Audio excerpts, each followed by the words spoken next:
ओम श्री कृष्णाय नमः। जय श्री कृष्णा मित्रों। कृष्ण भक्ति धारा के YouTube चैनल में आप सभी का बहुत बहुत स्वागत है। आज हम लेकर आए हैं एकादशी व्रत कथा, योगिनी एकादशी व्रत कथा। आषाढ़ मास के कृष्ण पक्ष की एकादशी को योगिनी एकादशी के नाम से जाना जाता है। योगिनी एकादशी का व्रत भगवान विष्णु के समक्ष संकल्प लेकर रखा जाता है। इस व्रत का महत्व इसलिए है क्योंकि इसके बाद देवशयनी एकादशी व्रत पड़ता है। हिंदू धर्म की मान्यताओं के अनुसार देवशयनी एकादशी के बाद भगवान विष्णु योग निद्रा में चले जाते हैं, जिसे चौमासा या चतुर्मास कहा जाता है। इस काल में कोई भी शुभ कार्य नहीं होता।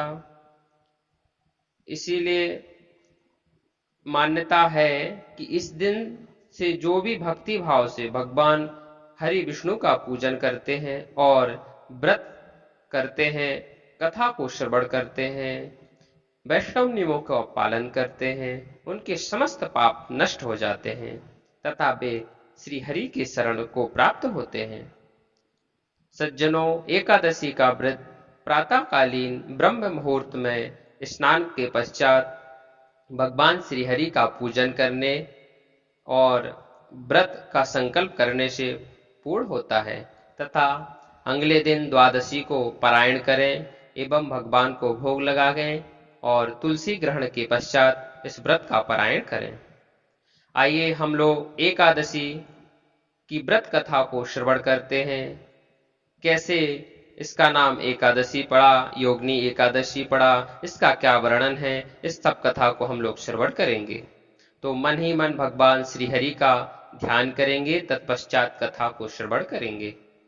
ओम शांताकारं भुजगशयनं पद्मनाभं सुरेशं विश्वाधारं गगनसदृशं मेघवर्णं शुभांगं लक्ष्मीकान्तं कमलनयनं योगिभिर्ध्यानगम्यं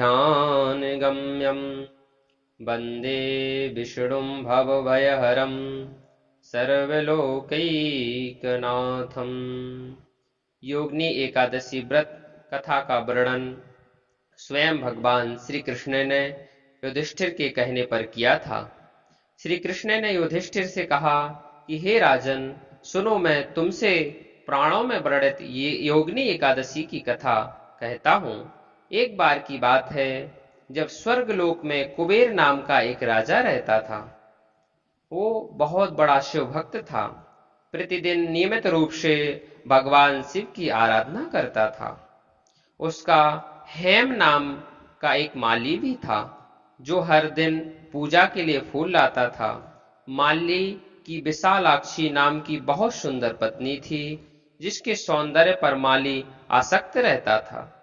एक दिन प्रातःकाल हेम माली मानसरोवर से फूलों को तोड़कर लाया, परंतु घर पर अपनी रूपवती स्त्री से कामासक्त होकर दोपहर तक राजा के यहाँ नहीं पहुंचा।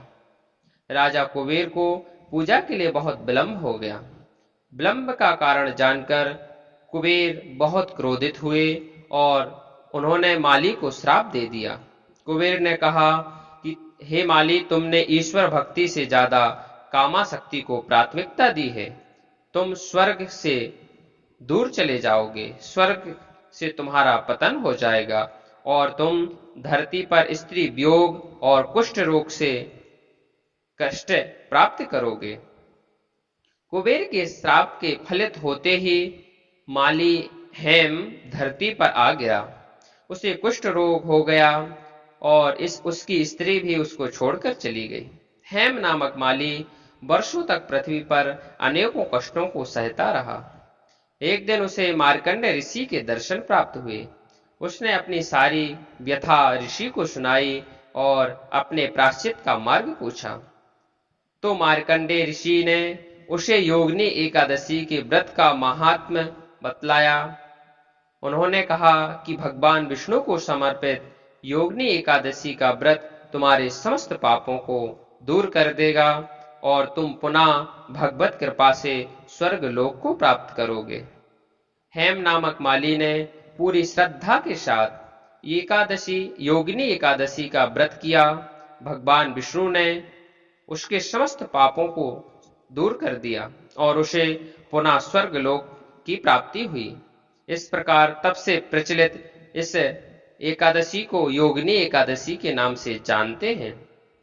भगवान श्री कृष्ण द्वारा कही हुई इस कथा को जो भी भक्तगण श्रवण करते हैं और इस महापुण्य को देने वाली एकादशी का व्रत करते हैं, पारायण करते हैं, भगवान श्री हरि का भजन करते हैं, वो निश्चित ही इस समस्त कलिकाल में सुख को प्राप्त करते हुए अंत में श्री हरि के चरणों को प्राप्त करते हैं।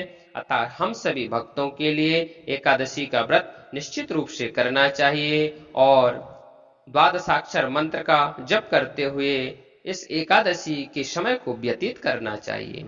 इस प्रकार जो भी इस पावन कथा को सुनता है, इस पावन व्रत को करता है, अंत में भगवान श्री हरि के चरणों को प्राप्त होता है। प्रेम से बोलो राधा कृष्ण भगवान की जय।